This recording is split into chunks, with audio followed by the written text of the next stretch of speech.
Eight great अभ्यास पुस्तिका कक्षा 8 विषय विज्ञान। और आज हम इसका अध्याय 1 शुरू कर रहे हैं, फसल उत्पादन एवं प्रबंध। अब इसमें जो लर्निंग आउटकम्स जो समाहित किए गए हैं वो उसके बारे ये इसमें 802, 10, 13, 14 और 15 है, ठीक है ना। तो देखिए आपको पढ़ने के पहले ये हल करने के पहले ये इसको पूरा पढ़ते चलना है, और जो भी बीच में जो हल करने वाली चीज़ें हैं लगातार हल करते चलना है। तो जैसे यहाँ पर आते ही सबसे पहले आपको क्या मिल रहा है ये देखिए। ये पढ़ने के बाद यहाँ क्या है, यहाँ पर उपकरण दिए हैं, यहाँ कृषि में उपयोग आने वाले उपकरणों को छांट कर लिखिए। तो ये हर प्रकार के उपकरण हैं यहाँ पर देखिए। तो अब इसमें तो कृषि में कौन उपयोग होता है, हल उपयोग होता है, तो इसके अंदर लिख लीजिए। ट्रैक्टर हाँ चलेगा, कुदाली ये भी लगता है, साइलो तो भंडारण के काम आता है, ये उपकरण नहीं है। सीड ड्रिल ये उपकरण है, ये ट्रैक्टर के पीछे लगता है ना। और बस ये तो ढोने के लिए ये उपकरण नहीं है, और तालाब ये भी उपकरण नहीं है, ये तो ठीक है। अभी यदि कोई और उपकरण आपने देखे हैं तो यहाँ पर लिखिए। चलो ठीक है, अब हमारे खेतों में या गांव में जो भी खेती में इस्तेमाल होता है उसके बारे में और देख लेते हैं। तो एक तो फावड़ा भी लगता है, हंसिया लगता है, दराती भी लगती है, खुरपी भी लगती है। दराती वही है जो हंसिया की तरह होती है, इसमें आरी टाइप का लगा रहता है, बस वही दराती का लगता है। तो ये सारी चीज़ें जो है हमने देखा है। ये ये पेज 4 का हुआ। अब इसी का आगे ले लेते हैं, ये है पेज नंबर 5। 5 में देखिए ये क्या दिया हुआ है, चलो फसल बोएं। जो बॉक्स खाली है उसमें निम्नलिखित शब्दों का चयन कर लिखिए। तो देखो जी, फसल बोते हैं तो ये फसल बोने के लिए ये कुछ तरीके दिए गए हैं। यहाँ बुआई से लेकर खाद एवं उर्वरक देना, भंडारण, खरपतवार से सुरक्षा। अब यहाँ से शुरू करते हैं। तो यहाँ से मिट्टी तैयार करना। तो मिट्टी तैयार करने के बाद सबसे पहले क्या होती है, बुआई की जाती है। फिर खाद एवं उर्वरक देना, ये यहीं से उठा के दे देना है। फिर जब खाद और उर्वरक दे दिया फिर सिंचाई होती है। सिंचाई के बाद क्या होता है, उसमें से खरपतवार बहुत सारे आ जाते हैं, है ना, उससे सुरक्षा करना है। फिर कटाई करनी है, कटाई के बाद फिर लास्ट में भंडारण करना है। तो वो यहाँ 4 चीज़ें यहाँ दी हैं, इन्हीं के वो चिन्ह भी बने हुए हैं, आप उसी चिन्ह के आधार पर इसमें भर सकते हैं, ठीक है ना। अब प्रश्न नंबर 1 यहाँ से शुरू होता है, तो आप भी शुरू करो। ये पेज नंबर 5 का है। तो दिए गए शब्दों में से चुनकर रिक्त स्थान की पूर्ति कीजिए। गोबर एवं पौधों, खरीफ, छिड़काव तंत्र, खरपतवार नाशी और सीड ड्रिल, ये हमारे पास है, इसके इनको भरना है। तो पहला है जून से सितंबर माह तक फसल की बुआई की जाती है। तो जून से सितंबर माह तक जो फसल होती है उसी को खरीफ फसल बोलते हैं, ठीक है, खरीफ फसल कहते हैं। तो यंत्र द्वारा बुआई करने से समय एवं श्रम की बचत होती है। देखो जी, सीड ड्रिल नामक यंत्र से बुआई करने से, तो यहाँ पर ये वाला भर देना है। फिर खाद एक प्राकृतिक पदार्थ है जो गोबर एवं पौधों के अवशेष के विघटन से प्राप्त होता है। ये आप उधर पढ़ चुके हैं, है ना, किताबों में अच्छे से। तो ये कहाँ है, ये यहाँ लिखा हुआ, इसको भर देना है। असमतल भूमि वाले क्षेत्रों में सिंचाई के लिए जब समतल नहीं होता तो वहाँ पर स्प्रिंकलर या छिड़काव तंत्र का इस्तेमाल किया जाता है, ठीक है जी। और 2,4-D एक क्या है, ये एक खरपतवार नाशी है। खरपतवार वही होते हैं जो बिना फसल के बोए ही वो अपने आप आ जाते हैं और फसलों का सब हिस्से का सब खाना दाना पानी सब खा चट कर जाते हैं, है ना, उनका जो भोजन और पानी प्रकाश, तो जिससे फसल मारी जाती है। तो उसको नष्ट करने के लिए ये केमिकल इस्तेमाल करते हैं जिसे खरपतवार नाशी कहते हैं, ठीक है जी। अब आ जाइए इधर प्रश्न नंबर 2 पर। सही विकल्प के आगे सही का यानी टिक लगाना है ऐसा। तो निम्नलिखित में से किस कार्य से मिट्टी को पोषक तत्व प्राप्त नहीं होते हैं। तो कटाई करने से तो पोषक तत्व नहीं प्राप्त होते, ठीक है जी, कटाई करने से तो नष्ट ही होता है, ठीक है। पहेली, जल की कमी वाले क्षेत्र में रहते हुए सिंचाई के लिए किस विधि का उपयोग करें। तो ड्रिप तंत्र। ड्रिप तंत्र मतलब होता है बूंद बूंद सिंचाई का, ठीक है जी। इसमें 4 ऑप्शन है, उसमें से ये सही है। निम्न में से रबी फसल का सही युग्म क्या है। रबी मतलब होता है कि वो सूखे के सीजन में जो बोने वाला। तो इसमें रबी फसल का जो सही युग्म है वो गेहूं और चना है। काटी गई फसल से बीजों या दानों को भूसे से अलग करने का कार्य किस मशीन द्वारा किया जाता है? तो ये कंबाइन मशीन से इसको अलग कर देते हैं। ठीक है जी। अब खरपतवार हटाने की क्रिया को क्या कहते हैं? तो खरपतवार हटाने की क्रिया को निराई कहते हैं। अब छठवां है कि पौधों द्वारा लगातार उपयोग किए जाने से मृदा में पोषक तत्वों की मात्रा कम होने लगती है। पौधों की अच्छी पैदावार के लिए मृदा में खाद एवं उर्वरक मिलाए जाते हैं। खाद एवं उर्वरक में पाए जाने वाले पोषक तत्वों का सही युग्म है। देखिए जी, खाद एवं उर्वरक में मुख्यतः नाइट्रोजन, पोटेशियम और फास्फोरस ही होता है। ये तीन चीज़ें बहुत होता है। इसको शार्ट में NPK भी बोलते हैं, कई जगह ऐसा भी लिखा रहता है NPK। NPK का मतलब होता है नाइट्रोजन, P से फास्फोरस और K से पोटास या पोटेशियम। ठीक है जी। अब चौथा प्रश्न ले लेते हैं इसमें कि फसल से आप क्या समझते हैं? फसलों को कितने वर्गों में बांटा जा सकता है? तो किसी स्थान पर एक ही प्रकार के उगाए जाने वाले पौधे फसल कहलाते हैं। फसलों को दो वर्गों में बांटा जा सकता है। नंबर 1 खरीफ फसल और रबी फसल। ऐसे तो एक तीसरी भी होती है जायद फसल, लेकिन चूंकि आपके चैप्टर में 2 ही दिए हैं तो आपको 2 ही लिखना है। चलिए, बीजों को उचित दूरी पर बोना क्यों आवश्यक है?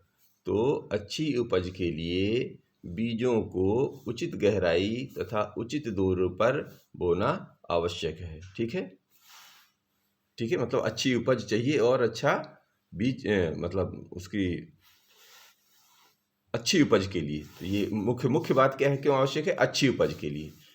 कुल मिला के जवाब यहाँ से यहाँ तक है। ठीक है, बाकी तो उसी का कॉपी करना है। ठीक है, तो ये सब क्यों उचित दूरी पर बोना? अच्छी उपज के लिए, बस मुख्य बात ये लिखना है।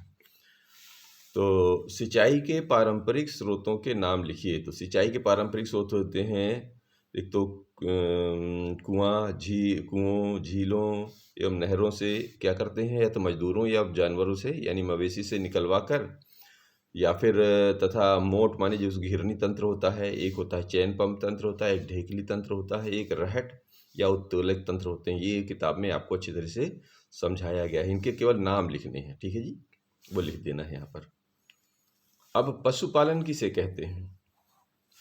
तो खाद्य पदार्थ देने वाले पशुओं की उचित भोजन व्यवस्था, आवास एवं उनकी देखभाल करना पशुपालन कहलाता है। जैसे गाय भैंस पालते हैं ना दूध के लिए, है ना, बकरियां वगैरह पालते हैं वो मांसाहार, दूध और मांसाहार के लिए। ऐसे और चीज़ें भी पशुपालन करते हैं। तो खाद्य पदार्थ मुख्य उनके केंद्र पे रहता है। ठीक है, कि वो खाद्य पदार्थ देंगे तो उनको पाला जाएगा, तो इसे पशुपालन कहेंगे। तो फसल को बोने से पूर्व आप स्वस्थ बीजों का चयन किस प्रकार करेंगे? तो फसल को बोने से पूर्व सभी बीजों को पानी में डालकर रख देने से अच्छी गुणवत्ता वाले साफ एवं स्वस्थ बीज नीचे बैठ जाते हैं और तैरने वाले हल्के व क्षतिग्रस्त बीज अलग कर दिए जाते हैं। इस तरह इनका हम चयन करते हैं। ठीक है, बाकी लिखने की आवश्यकता नहीं है। अब 9वां नंबर ये कह रहे हैं कि फसल के भंडारण से पूर्व फसल को धूप में सुखाना क्यों आवश्यक है? तो फसलों की कटाई व थ्रेसिंग के बाद उनमें नमी की मात्रा काफ़ी होती है, इसलिए फसल को धूप में सुखाना आवश्यक है। इसके पश्चात ही भंडारण करना चाहिए। इसका मतलब ये है कि फसल में नमी की मात्रा ज़्यादा मात्रा में होती है नमी, तो नमी को धूप में रखने से नमी गायब हो जाती है और वो जो फसल सूख जाती है, और सूखी हुई फसल का ही भंडारण करना है, अन्यथा कीड़े लग जाएंगे। समझ में आ रही बात? 10वां प्रश्न क्या कह रहे हैं, ये देखिए। 10वां प्रश्न ये कह रहे हैं कि जैविक खाद उर्वरक की अपेक्षा अधिक अच्छी मानी जाती है, कारण स्पष्ट करना है। तो शुरू करते हैं। जैविक खाद उर्वरक की अपेक्षा अधिक अच्छी मानी जाती है, इसका कारण नंबर 1, इससे मिट्टी की जलधारण क्षमता में वृद्धि होती है। दूसरा, इससे मिट्टी भुरभुरी एवं सरंध्र हो जाती है, जिसके कारण गैस विनिमय सरलता से होता है। गैस विनिमय मतलब आना जाना, मतलब है ना, नीचे तक ऑक्सीजन पहुंचना। इससे मित्र जीवाणुओं की संख्या में वृद्धि हो जाती है। जैविक खाद से मिट्टी का गठन सुधर जाता है। ये सारी चीज़ें लिखना है यहाँ पर, ठीक है। अब अगला प्रश्न ये है 11वां नंबर कि खरपतवार से आप क्या समझते हो? ये फसलों को किस प्रकार हानि पहुंचाते हैं? तो खेत में कई अन्य अवांछित पौधे प्राकृतिक रूप से फसल के साथ उग जाते हैं। इन अवांछित पौधों को खरपतवार कहते हैं। खरपतवार फसलों का जल, पोषक, जगह और प्रकाश को स्पर्धा करके हासिल कर लेते हैं और फसल की वृद्धि पर प्रभाव डालते हैं। ये मनुष्य और पशुओं के लिए विषैले हो सकते हैं, इसलिए इन्हें हटाना पड़ता है और ये नुकसान करते हैं। ठीक है जी, इस तरह ये नुकसान करते हैं। अब 12वां नंबर ये है कि मिट्टी की उर्वरता बढ़ाने के लिए किसान कौन कौन से तरीके उपयोग में लाते हैं, विस्तार पूर्वक वर्णन कीजिए। तो जितनी यहाँ पर जगह है उसमें आपको उतनी ही वर्णन कर देना है। तो चलो, तो मिट्टी की पॉइंट में ले लिया हम लोगों ने, तो आप भी वैसा लिख लीजिएगा। मिट्टी की उर्वरता बढ़ाने के लिए उर्वरकों के स्थान पर जैविक खाद का उपयोग करते हैं। दो फसलों के बीच में कुछ समय के लिए बिना कुछ उगाए छोड़ देते हैं। फसल चक्रण का तरीका उपयोग करते हैं और फलीदार यानी लेग्यूमिनस पौधे लगाकर वायुमंडलीय नाइट्रोजन का स्थिरीकरण करते हैं। समझे? इसका मतलब ये हुआ कि ये सब चीज़ें अगर इस्तेमाल करेंगे तो मिट्टी की उर्वरता बढ़ती रहेगी। अब आते हैं 13वां नंबर। 13वां नंबर प्रश्न ये कह रहे हैं कि निम्न पर टिप्पणी कीजिए। चलो जी, टिप्पणी करते हैं। नंबर है हल। हल क्या होता है? यह औजार लकड़ी का बना होता है जिसे बैलों की जोड़ी अथवा अन्य पशुओं जैसे कि ऊंट या घोड़े है ना, इनकी सहायता से खींचा जाता है। और आजकल लोहे के भी हल बन रहे हैं। ठीक है, तो अगर गांव में रहते हैं तो आपको पता होगा, अगर शहर में रहते हैं तो आप ऐसे ही लिख लीजिए।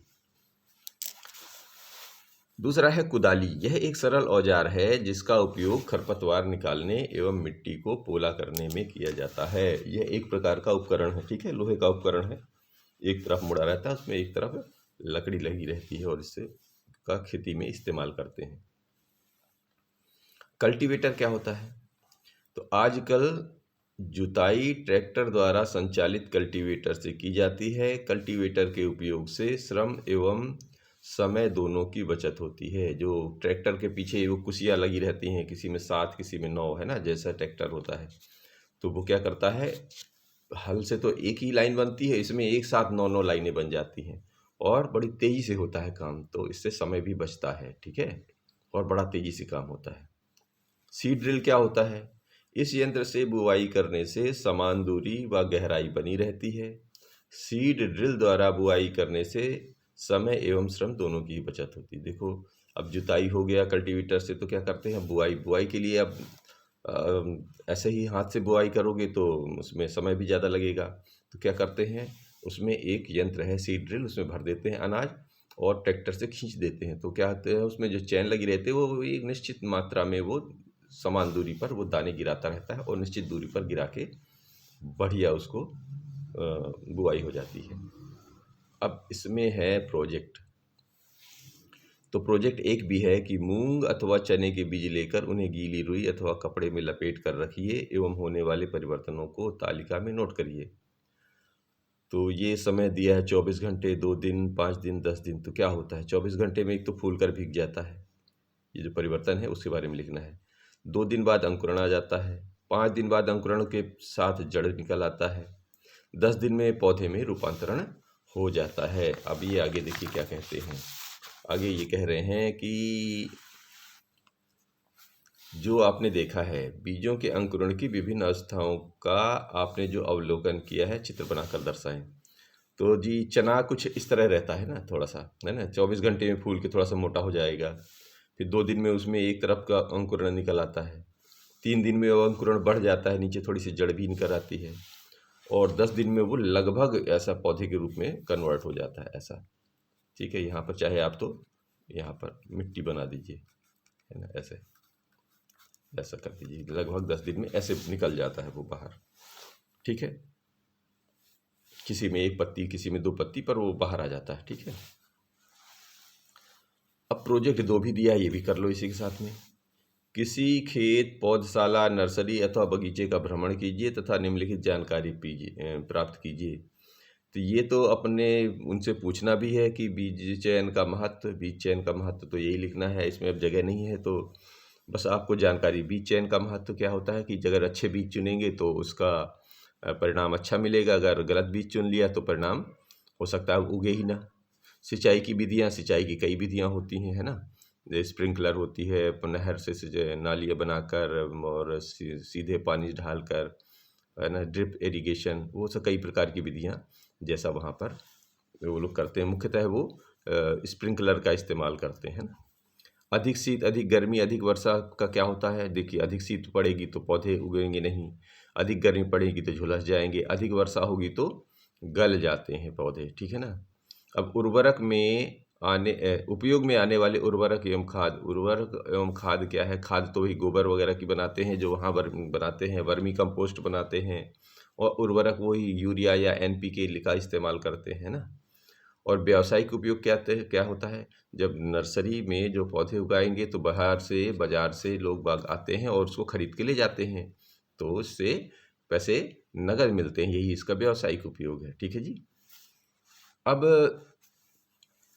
कृषि में उपयोग में आने वाली कुछ मशीनों के चित्र एकत्र करिए, इन्हें अपनी फाइल में लगाकर उनके नाम लिखिए। तो फाइल में लगाने के लिए इसमें जगह नहीं है, आप वहाँ अलग से कागज़ में लगा के यहाँ पर ऐसे किनारे चिपका लेना है आपको।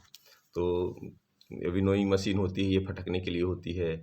हार्वेस्टर होता है कटाई के लिए, और भी जो भी मिल जाए आप इसको लिख लेना है। 2 तो हमने लिख दिया, बाकी अगर आपको मिले तो और भी लगा लेना है, वो चित्र भी लगा सकते हैं, ठीक है ना। पानी की कमी वाले क्षेत्रों में सिंचाई की किस विधि का उपयोग होता है? तो पानी की कमी वाले क्षेत्रों में ड्रिप इरिगेशन यानी कि बूंद बूंद सिंचाई का प्रयोग होता है। कुछ पौधों को खेत में रोपित करने के पूर्व पौधशाला या नर्सरी में क्यों उगाया जाता है? ताकि पौधों को सूर्य का प्रकाश, पोषक एवं जल पर्याप्त मात्रा में प्राप्त हो सके, ठीक है ना। इससे जब चूंकि ये पर्याप्त मात्रा में होगा तो उनकी वृद्धि अच्छी होगी, वृद्धि अच्छी होगी तो आप जो है उनको फिर कहीं भी ले जाके लगा सकते हैं। तो फसल के साथ कुछ पौधे प्राकृतिक रूप से उगाते हैं, ये पौधे फसल के लिए किस प्रकार हानिकारक हैं? तो ये वही तो करते हैं, ये खरपतवार इन्हें कहा जाता है। ये क्या कहते हैं कि फसलों का भोजन, पानी, प्रकाश छीनकर फसलों की वृद्धि कम कर देते हैं, ये करते हैं ये, ठीक है। मतलब उनसे कंपटीशन कर लेते हैं और उनका खा के मोटे हो जाते हैं और फसल वैसा का वैसा कमजोर रह जाता है। अब फसलों के भंडारण की विधियाँ लिखिए। फसलों के भंडारण की कई विधियाँ होती हैं, भंडारण को स्टोरेज बोलते हैं। एक तो फाइल स्टोरेज होता है, ब्लॉक स्टोरेज होता है, ऑब्जेक्ट स्टोरेज होता है। इस तरह आप जो है ये लिख सकते हैं। तो ये पाठ 1 और प्रोजेक्ट 2 तक का हमारा हिस्सा समाप्त होता है। अब मिलते हैं अध्याय 2 के साथ में।